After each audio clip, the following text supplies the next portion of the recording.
नमस्कार हरि प्रेमी चैनल में आपका स्वागत है।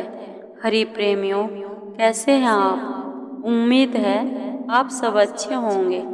आइए आज का प्रसंग शुरू करते हैं। आज का प्रसंग है भगवान श्री कृष्ण द्वारा अर्जुन को बताया गया गर्भ गीता का संदेश। हरि प्रेमियों, वीडियो को अंत तक जरूर देखना।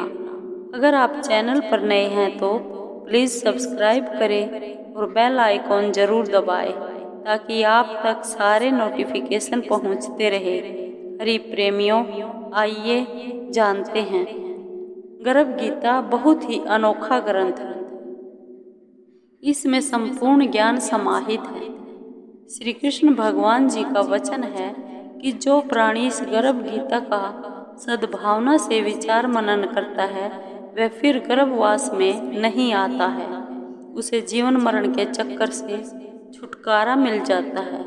सभी को गर्भ गीता का अनुशीलन अवश्य करना चाहिए। साथ ही यह भी मान्यता है कि जो गर्भवती महिला गर्भ गीता का श्रवण करती है उसका गर्भस्थ शिशु अच्छे संस्कार ग्रहण करता है। जन्म लेने के बाद वह आदर्श जीवन व्यतीत करता है। अर्जुन बोले, हे कृष्ण भगवान, यह प्राणी जो गर्भवास में आता है वह किस दोष के कारण आता है? हे प्रभु जी, जब यह जन्मता है तब इसको जरा आदि रोग लगते हैं, फिर मृत्यु होती है। हे स्वामी, वह कौन सा कर्म है जिसके करने से प्राणी जन्म मरण से रहित हो जाता है? भगवान बोले, हे अर्जुन, यह मनुष्य जो है यह अंधा है, वह मूर्ख है, सो संसार के साथ प्रीति करता है। यह पदार्थ मैंने पाया है और वह पाऊंगा, ऐसी चिंता इस प्राणी के मन में से उतरती नहीं है। 8 पहर माया को ही मांगता है। इन बातों को करके बार बार जन्मता और मरता है। वह गर्भ विषय में दुख पाता रहता है।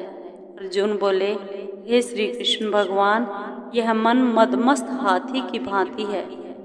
तृष्णा इसकी शक्ति है। यह मन तो 5 इंद्रियों के वश में है। काम, क्रोध, लोभ, मोह और अहंकार, इन 5 में अहंकार बहुत बली है। सो कौन सा यत्न है जिसे मन वश में हो जाए? भगवान बोले, हे अर्जुन, यह मन निश्चय ही हाथी की भांति है। तृष्णा इसकी शक्ति है। मन 5 इंद्रियों के वश में है। अहंकार इनमें श्रेष्ठ है। हे अर्जुन, जैसे हाथी अंकुश के वश में होता है वैसे ही मन रूपी हाथी को वश में करने के लिए ज्ञान रूपी अंकुश है। अहंकार करने से यह जीव नरक में पड़ता है। अर्जुन बोले, हे भगवान, जो एक तुम्हारे नाम के लिए वनखंडों में फिरते हैं, एक वैरागी है, एक धर्म करते हैं, इनको कैसे जाने? जो वैष्णव है वे कौन हैं?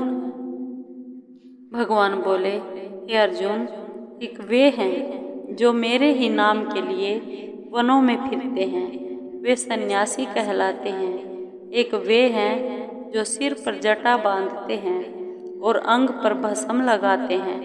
उनमें मैं नहीं हूँ, क्योंकि इनमें अहंकार है। इनको मेरा दर्शन दुर्लभ है। अर्जुन बोले, हे भगवान, वह कौन सा पाप है जिससे स्त्री की मृत्यु हो जाती है? वह कौन सा पाप है जिससे पुत्र मर जाता है? और नपुंसक कौन पाप से होता है? श्री भगवान बोले, हे अर्जुन, जो किसी से कर्ज लेता है और देता नहीं है, इस पाप से उसकी औरत मरती है। और जो किसी की अमानत रखी हुई वस्तु पचा लेता है उसके पुत्र मर जाते हैं। जो किसी का कार्य किसी के गोचर आए पड़े और वह जबानी कहे कि मैं तेरा कार्य सबसे पहले कर दूंगा, पर समय आने पर उसका कार्य ना करे, इस पाप से नपुंसक होता है। ये बड़े पाप हैं। अर्जुन बोले, हे भगवान, कौन पाप से मनुष्य सदैव रोगी रहता है? किस पाप से गधे का जन्म पाता है, स्त्री का जन्म तथा टट्टू का जन्म क्यों कर पाता है, बिल्ली का जन्म किस पाप से होता है। श्री भगवान बोले, हे अर्जुन, जो भी मनुष्य कन्यादान करते हैं और इस दान में मूल्य लेते हैं वे दोषी हैं। वे मनुष्य सदा रोगी रहते हैं। जो विषय विकार के वास्ते मदिरा पान करते हैं वे टट्टू का जन्म पाते हैं, और जो झूठी गवाही भरते हैं वे औरत का जन्म पाते हैं। जो औरतें रसोई बना के पहले आप भोजन कर लेती है और पीछे भगवान को अर्पित करती हैं वे बिल्ली का जन्म पाती है। जो मनुष्य अपनी झूठी वस्तु दान करते हैं वे औरत का जन्म पाते हैं, वह गुलाम औरतें होती हैं। अर्जुन बोले, हे भगवान, कई मनुष्यों को तो आपने सुवर्ण दिया है, सो उन्होंने कौन सा पुण्य किया है, और कई मनुष्यों को आपने हाथी घोड़ा रथ दिए हैं, उन्होंने कौन सा पुण्य किया है। भगवान बोले, हे अर्जुन,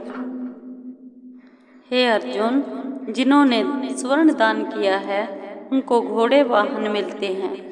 जो परमेश्वर के निमित्त कन्यादान करते हैं सो पुरुष का जन्म पाते हैं। अर्जुन बोले, हे भगवान, जिन पुरुषों के अंदर विचित्र देह है उन्होंने कौन सा पुण्य किया है। किसी किसी के घर संपत्ति है, कोई विद्यावान है, कोई कौन सा पुण्य कार्य है। श्री भगवान बोले, हे अर्जुन, जिन्होंने अन्न दान किया है उनका सुंदर स्वरूप है। जिन्होंने विद्या का दान दिया है वे विद्यावान हैं। जिन्होंने संतों की सेवा की है वे पुत्रवान हैं।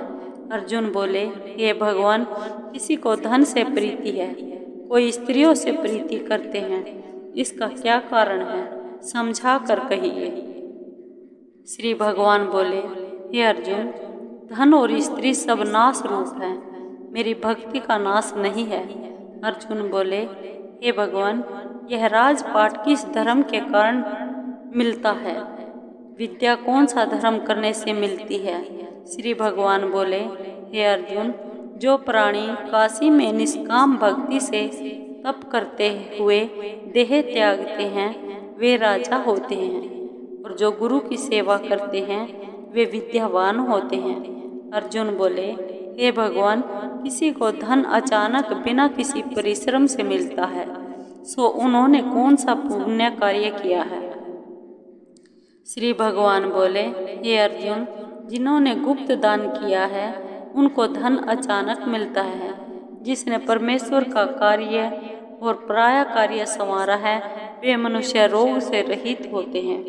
अर्जुन बोले, हे भगवान, कौन पाप से अमली होते हैं और कौन पाप से गूंगे होते हैं और कौन पाप से कुष्ठी होते हैं। श्री भगवान बोले, हे अर्जुन, जो आदमी नीच कुल की स्त्री से गमन करते हैं वो अमली होते हैं। जो गुरु से विद्या पढ़कर मुकर जाते हैं सो गूंगे होते हैं। जिन्होंने गोघात किया है वे कुष्ठी होते हैं। अर्जुन बोले, हे भगवान, जिस किसी पुरुष की देह में रक्त का विकार होता है वह किस पाप से होता है, और दरिद्र होते हैं वो किस पाप से होते हैं। किसी को खंड वायु होती है और कोई अंधे होते हैं तो कोई पंगु होते हैं, सो कौन से पाप से होते हैं। और कई स्त्रियां बाल विधवा होती हैं तो यह किस पाप से होती हैं। श्री भगवान बोले, हे अर्जुन, जो सदा क्रोधवान रहते हैं उन्हें रक्त विकार होता है। जो मलिन रहते हैं वे सदा दरिद्री होते हैं। जो कुकर्मी ब्राह्मण को दान देते हैं उनको खंड वायु होती है। जो पराई स्त्री को नंगी देखते हैं, गुरु की पत्नी को कुदृष्टि से देखते हैं सो अंधे होते हैं। जिसने गुरु और ब्राह्मण को लात मारी है वो लंगड़ा व पंगु होता है।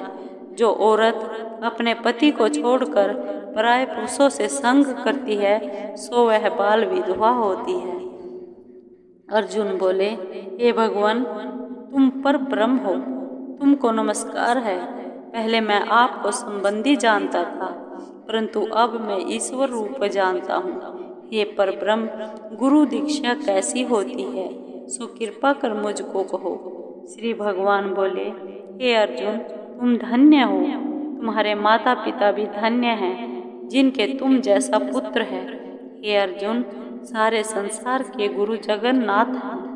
विद्या का गुरु काशी, चारों वर्गों का गुरु सन्यासी। सन्यासी उसको कहते हैं जिसने सबका त्याग करके मेरे विषय में मन लगाया है, सो ब्राह्मण जगत गुरु है। हे अर्जुन, यह बात ध्यान देकर सुनने की है। गुरु कैसा करे? जिसने सब इंद्रियां जीती हो, जिसको सब संसार ईश्वरमय नजर आता हो और सब जगत से उदास हो। ऐसा गुरु करे जो परमेश्वर को जानने वाला हो और उस गुरु की पूजा सब तरह से करे। हे अर्जुन, जो गुरु का भक्त होता है और जो प्राणी गुरु के सम्मुख होकर भजन करते हैं, उनका भजन करना सफल है। जो गुरु से विमुख है, उनको सप्तग्रास मारे का पाप लगता है। गुरु से विमुख वाणी दर्शन करने योग्य नहीं होती। जो गृहस्थी संसार में गुरु के बिना है, वो चांडाल के समान है। जिस तरह मदिरा के भंडार में जो गंगा जल है वह अपवित्र है, इसी तरह गुरु से विमुख व्यक्ति का भजन सदा अपवित्र होता है। उसके हाथ का भोजन देवता भी नहीं लेते। उसके सब कर्म निष्फल हैं। कुकर, सूकर, गदर, काक, ये सब की सब योनियां बड़ी खोटी योनियां हैं। इन सब से वह मनुष्य खोटा है जो गुरु नहीं करता। गुरु बिना गति नहीं होती, वह अवश्य नरक को जाएगा। गुरु दीक्षा बिना प्राणी के सब काम निष्फल होते हैं। हे अर्जुन, जैसे चारों वर्णों को मेरी भक्ति करना योग्य है, वैसे गुरु धार के गुरु की भक्ति करना योग्य है। जैसे गंगा नदियों में उत्तम है, सब व्रतों में एकादशी का व्रत श्रेष्ठ है, वैसे ही हे अर्जुन, शुभ कर्मों में गुरु सेवा उत्तम है। गुरु दीक्षा बिना प्राणी पशु योनि पाता है। जो धर्म भी करता है सो पशु योनि में फल भोगता है। वह 84 योनियों में भ्रमण करता रहता है। अर्जुन बोले, हे श्री कृष्ण जी, भगवान, गुरु दीक्षा क्या होती है? श्री भगवान बोले, हे अर्जुन, धन्य जन्म है उसका जिसने यह प्रश्न किया है। तू धन्य है। गुरु दीक्षा के 2 अक्षर है, हरिओम। इन अक्षरों को गुरु कहता है। यह चारों वर्णों को अपनाना चाहिए। हे अर्जुन, जो गुरु की सेवा करता है उस पर मेरी प्रसन्नता है। वह 84 योनियों से छूट जाएगा, जन्म मरण से रहित होकर नरक नहीं भोगता। जो प्राणी गुरु की सेवा नहीं करता वह 3.5 करोड़ वर्ष तक नरक भोगता है। जो गुरु की सेवा करता है उसको अश्वमेध यज्ञ के पुण्य का फल मिलता है। गुरु की सेवा मेरी सेवा है। हे अर्जुन, हमारे संवाद को जो प्राणी पढ़ेंगे सुनेंगे वो गर्भ के दुख से बचेंगे। उनकी 84 योनियां कट जाएगी। इसी कारण इस पाठ का नाम गर्भ गीता ज्ञान है। श्री भगवान बोले, श्री भगवान के मुख से अर्जुन ने श्रवण किया है, गुरु दीक्षा लेना उत्तम कर्म है। उसका फल यह है कि नरक की 84 योनियों से जीव बचा रहता है। भगवान बहुत प्रसन्न होते हैं। हरि प्रेमियों, आपको ये वीडियो कैसी लगी? अगर आपको वीडियो अच्छी लगी हो तो लाइक कीजिए, शेयर कीजिए और कमेंट जरूर कीजिए, सब्सक्राइब कीजिए। धन्यवाद।